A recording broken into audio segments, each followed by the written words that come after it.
অমর একুশে বইমেলা 2026 পবিত্র ঈদ উল ফিতরের পর আয়োজনের দাবিতে সংবাদ সম্মেলন করেছেন প্রকাশকরা।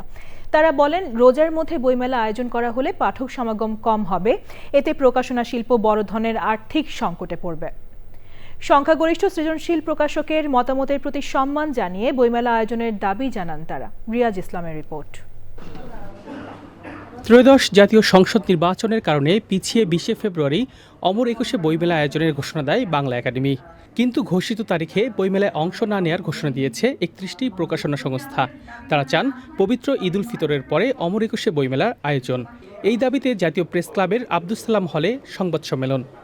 বইমেলার তারিখ পরিবর্তন, ভাড়া মওকুফ ও অবকাঠামো নির্মাণ, বই ভাতা চালু ও বই ক্রয় নীতি সংস্কার সহ 4 দফা দাবি জানান প্রকাশকরা। ফেব্রুয়ারির শুরুতেই রোজা এবং সামনে ঈদ, এই সময়ে মানুষের বাজেটে সিংহভাগ চলে যায় পোশাক ও খাদ্যদ্রব্যে। তাছাড়া বিশ্ববিদ্যালয় ও শিক্ষা প্রতিষ্ঠান বন্ধ থাকার ফলে মেলার প্রধান ক্রেতা শিক্ষার্থীরা ঢাকায় থাকবেন না। পাঠক শূন্য মেলায় স্টল দেওয়া এবং জেনে শুনে বিষ পান করা একই কথা। জাতীয় নির্বাচনের ডামাডোলে প্রেস এবং বাইন্ডিং শ্রমিক ও স্টল নির্মাণের কারিগর পাওয়া দুষ্কর হবে।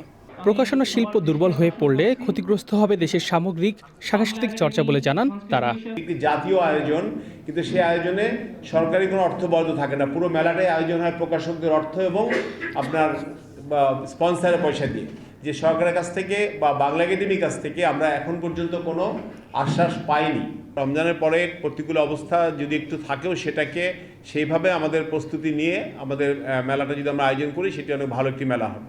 আমরা চাই যে ঈদের পরে একটি সুন্দর প্রাণবন্ত একটি মেলা, যে মেলাটি পাঠক, প্রকাশক এবং লেখক বান্ধব মেলা হবে। বিভিন্ন কারণে আমরা চিন্তা করি যে এখন সম্ভব না। ধর অবকাঠামো করাও তো একটা অনেক কাজ। হল বন্ধ হয়ে যাবে, গ্রামে যাবে। সবচেয়ে বড় কথা হলো, আমি আমার স্টলে যে ধর্মেই থাকুক, যদি কেউ রোজা রেখে ইফতারি করার পর আমি তারাবি পড়তে যাই, তো আমরা ওই স্টলটা আমরা কীভাবে চালাবো? যদি আমি তো বাধা দিতে পারবো না। দাবি বাস্তবায়নে সরকারের হস্তক্ষেপ চেয়েছে প্রকাশকরা। রিয়াজ ইসলাম, চ্যানেল আই, ঢাকা।